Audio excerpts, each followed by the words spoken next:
What's going on, all you wild cowboys? This is your two favorite bunkhouse boys back here for Cinephellas. I'm Logan Myers. It's my good mate over there. I'm Henry Dutton. How y'all folks doing out there? Real quick, we don't bow down to sponsors.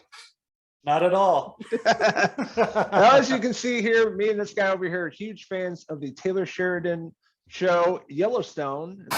Yellowstone 2-hour premiere event, Sunday, November 7th at 8, exclusively on Paramount Network. And the fourth season just finished on the Paramount Plus streaming service. Me and this guy checked out the season. We've been fans since the beginning, since the show really debuted first season. We've been back reviewing it each season. But this time around, we're talking about the brand new one that had a lot of people watching it. The final episode, episode 10, had 10 million viewers watching this. So It's a massive, one of the biggest shows on television right now, and for good reason. A lot of great characters, a lot of great stuff that happens throughout the show, a lot of corruption, a lot of death, and as you can expect, bad things happening at this ranch, the Dutton Ranch, with old Uncle Kevin Costner. Yeah, what a huge hit for Taylor Sheridan and for Paramount. Paramount streaming service, they launched it with, Yellowstone in mind. And he's just created this huge universe within Yellowstone now with these two spinoffs shooting off of it, 1883 and the upcoming 4/6 show. And then also he has Mayor of Kingstown, and he's working on some other shows and movies too. So he's just really exploded this network for Paramount, and they're putting all the money into him. And he keeps coming back to Yellowstone, and it keeps getting better and better every season. It keeps getting bigger in terms of viewers. More people are hearing about it and tuning in every week. And season 4 kicks off right after the end of season 3, where we saw some really crazy stuff go down where John Dutton was targeted. The Duttons were targeted. And we last saw Kevin Costner's John Dutton shot on the highway. And you don't know if he's going to survive.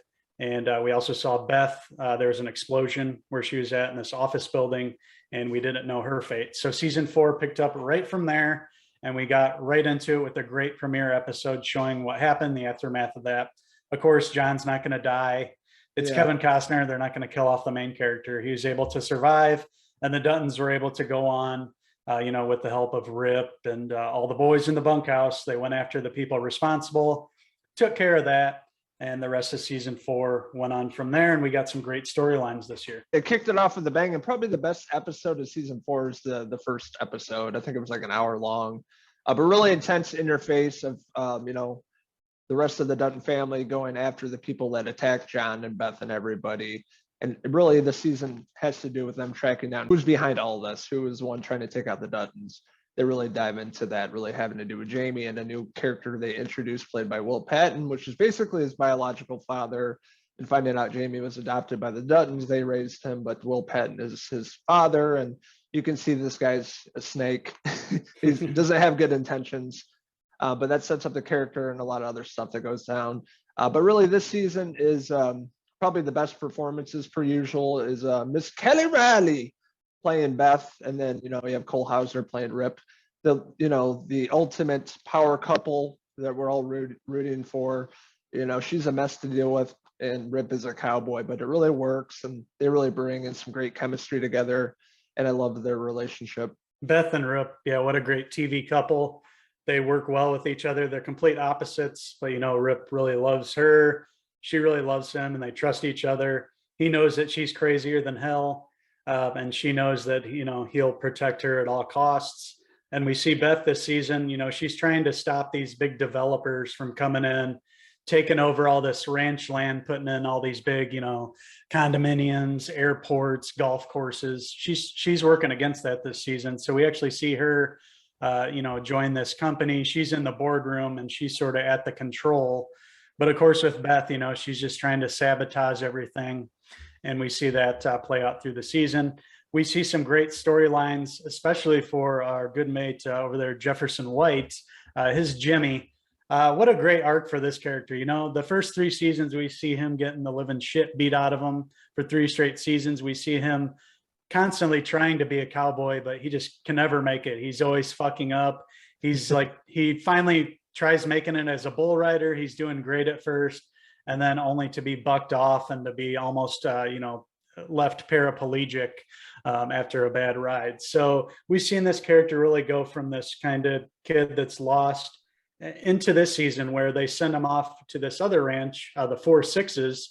And that's where we see Taylor Sheridan himself come into the universe. We've seen him in episodes before. He's a character on the show. But this season, he comes along and takes Jimmy over to this new ranch, sort of to give Jimmy a crash course into becoming a real cowboy. And that's what we see over the course of this series. It's a really nice arc for Jimmy. We see him really come into his own this season at this new ranch, and he gets a new love interest there at the ranch, barrel racer girl that works at the ranch as well. They really hit it off. He left behind the relationship at the Dutton Ranch there with the other girl, played by Josh Brolin's daughter. They got along up until this season. Towards the end of last season, they started, having some issues with their relationship. And when he went to this new ranch, he really hit it off with this girl who really loves him for who he is. And it seems like he really found his true love, and they end up getting, engaged this season. But just a really awesome arc, and especially seeing Jimmy come back to the Dutton Ranch at the end of the season, it really made for some great, really emotional moments there with John. John basically saying, "You're always welcome back here. You go there, we totally understand. You'll always have a home here, Jimmy." So it really made for some interesting storytelling. And that was one of the big side stories for season 4. Yeah, it was one of the best parts of the season for sure. Jimmy, one of our favorite characters. He's really hasn't grown any over the past 3 seasons. He's always been a fuck up. He keeps messing up. And this season, it really proves that he can be a cowboy, as they say. Lloyd says he's a cowboy now by going to the Texas ranch with 4 Sixes. John sends him there, but he's really sending Jimmy there to grow up, to be a cowboy. And Jimmy pulls that off, falls in love, getting married. He's grown up a lot just in the short time he's been in Texas, returning to, Dutton Ranch and seeing how much he's grown up. That's what he went there to do. And he definitely grew up, and his arc was one of the best this season for sure. It's going to be interesting how that's going to go to the spinoff show, the Four Sixes, focusing on Jimmy, where he's at in life. For sure. You mentioned that scene with Lloyd. Lloyd also got some great, moments on the show throughout the season 4, getting into it with Walker there, fighting over the girl, of course. You got this old dog cowboy Lloyd, and he just got so, enamored with this girl. And then Walker comes back to the ranch and kind of steals her away with his, obviously his great voice and his talent there. So they get into it, some great fight scenes in a couple of the episodes there. They finally have one big fight, to end all fights, sort of to finally get over it. You see Lloyd obviously losing that fight towards the end. He leaves the ranch. We see him at this pawn shop. You think he's going to get a gun and come back and kill Walker, but no, he went there to get this nice guitar to make amends with Walker. So it was nice to get him back. I kind of thought we were going to lose him there for a little bit, but it was a nice little surprise to get him back. And I like how Taylor Sheridan wrote for him this season too. We got to see more old Lloyd, who looks like a real cowboy. Yeah, it looks like Sam Elliott's brother or something. Yeah. It's like a guy you probably don't want to mess with. He's been on the ranch for 60 years. But him and Walker duking it out. And I thought they were going to kill Lloyd. I thought they were going to take him to the train station. They're going to whack him. But he survived, thankfully. And I thought he got better towards the end. He was kind of a teenager there for a while, or for a few episodes, like whining about it. Like, just man up. Come on. Let it go. But they just kept duking it out until they beat the shit out of each other and finally learned a lesson. But Lloyd is always classic. And then we have old Ryan Bingham playing Walker. Love that guy. What a heartthrob. Absolutely. Another heartthrob. Casey Dutton had a nice little arc this season too. We saw some intruders come into the ranch there when he wasn't there. His wife and son were there, and his son ended up shooting the intruder. And that obviously is going to, add some trauma to the family and kind of mess up the kid and mess up the wife. They end up going back to the reservation where she's from and living. And he learns a lot from being there. And then the season kind of ends with him having an epiphany, going out and doing this sort of ritual there right on the land where he has to go out there without any food or water. He's taken some hallucinogens. He's going to have this vision that's going to tell him, about his future and sort of move him forward. That made for some cool scenes there where he saw like a wolf. And then he saw his wife kind of bloodied up. So I think it kind of is going to hint that something bad's going to happen there for Casey and his family. Like, I don't know if his wife's going to getting killed or what, but it's sort of foreshadows some trouble ahead for Casey. But he's great as always. I like his character. He's pretty badass. He's really grown up over the 4 seasons that we've seen him. He started out kind of as the kid that didn't really belong out on the ranch. You know, he didn't have a place, but he's really grown into it as the show's progressed. So he did a really great job. Of course, you can't talk about Yellowstone without John Dutton this season and his arc over, you know, obviously moving towards politics. It all starts with a new character played by Piper Perabo coming to the ranch and having this big protest there. She's holding these protests, you know, protesting the ranch and the way of life there. And, you know, she's like one of these vegans, you know, against all the treatment of the animals and everything. And he's trying to explain like all this is necessary. Like you couldn't have your life, you wouldn't be able to protest, you wouldn't be able to live and sustain life without what we do here on the ranch. You just don't get it.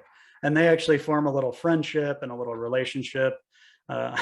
It's John's little side piece for a while there. He brings her back to the house, which leads to some funny moments there with Beth. And he eventually is, you know, finds out about Jamie there, played by Wes Bentley, you know, being behind what happened at the end of last season with his biological dad, Will Patton. And we know Jamie's, you know, working his way, trying to, you know, eventually maybe go into politics, become governor.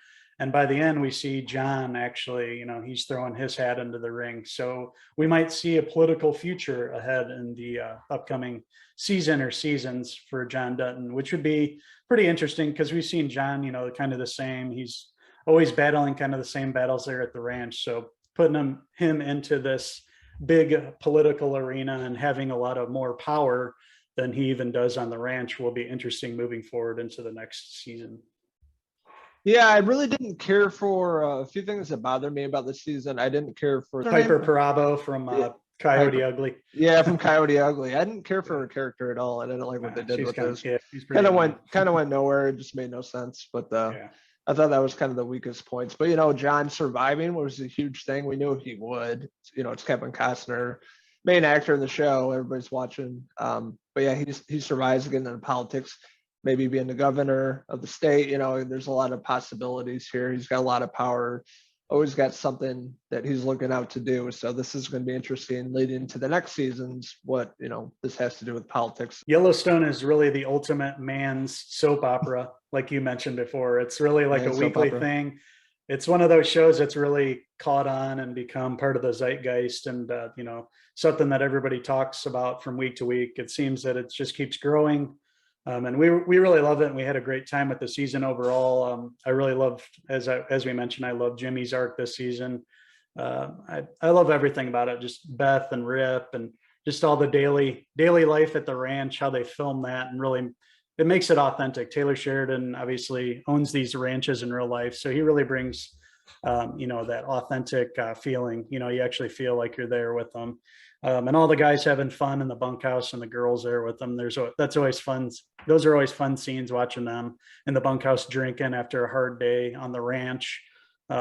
We saw a lot of people's characters grow this season, and that's one of the strong points for me. You mentioned some kind of stale points, like Piper Parabo's character, pretty much there just to, you know, push forward John Dutton and push him towards the political side, with him running through for governor and him going to try to work to get her sentence reduced because she ended up, you know, getting sentenced at the end there by the judge. So of course, John's going to eventually try to use his power to influence and get her released for whatever reason. I mean, it was kind of unnecessary if you ask me, but overall you get strong writing, you get some great cinematography, some great characters here. And just a show that you want to watch from week to week. It's one that you can't miss. It's one that keeps growing. We're getting spinoffs, the 4/6s with Jimmy's character. Interested to see how that shakes out, if they can continue to juggle all 3 of these shows with 1883 as well, which we also enjoyed and is, you know, still currently streaming and will be for a few more weeks anyway. So yeah, with that being said, I really loved season 4 of Yellowstone. It pushed everything forward. All the characters grew. I really had a great time with it. I am going to give Yellowstone season 4 a 4 out of 5 Casey Dutton hair pieces. Yeah, and I also really enjoyed Yellowstone. Not my favorite season, probably the weakest season overall, but I still had a great time with it. I love seeing his characters, going up to Montana, seeing the wild, beautiful mountain landscapes each week. Cinematography is beautiful. Love Taylor Sheridan crafting all these characters that we're so interested in watching each week and talking about it. And across the board, I thought it was pretty well done. I thought the finale was really lackluster. I think that was probably the weakest episode. Didn't really do too much. Didn't really answer any questions. It just kind of fell flat for me. But the first half of the season I thought was really fantastic and kind of fizzled out towards the end. But really great performances across the board. Miss Kelly Riley, as always, give her a goddamn Emmy already. She's great as Beth, one of the best characters in television right now. Her and Rip having a great, marriage. They have the young son now that I forgot to talk about, but he was really good this season. Them being parents. Some other great performances in here. As always, Kevin Costner is really great as John Dutton. Can't wait to see what happens with his character. And with that being said, I had a pretty good time with it. I'm going to give Yellowstone season 4 a 3.5 out of 5 Kevin Costner hair pieces. So what did you guys think of season 4 of Yellowstone? Did you guys love it as much as we did? What do you think is going to happen in the upcoming season? Don't forget to comment below. And as always, don't forget to subscribe to our YouTube channel. Also, don't forget to follow along with us on our social media pages, Instagram, Facebook, Twitter. And we will be back very shortly to review some other great shows and movies. We love doing this from week to week. We're going to be back reviewing. Obviously, we're going to wrap up 1883, and we will be back to cover the spinoff, the 4 6s, whenever that's released, probably later on in the year. Another Taylor Sheridan show that we've been really enjoying on Paramount Plus is The Mayor of Kingstown. Watch out for our review of the first season coming very soon. I had a great time, mate, in the bunkhouse. We got to get back there. There's some Coors Light banquet beer to enjoy. Grab me a beer while you're up, why don't you? Until the next video review. Cheers!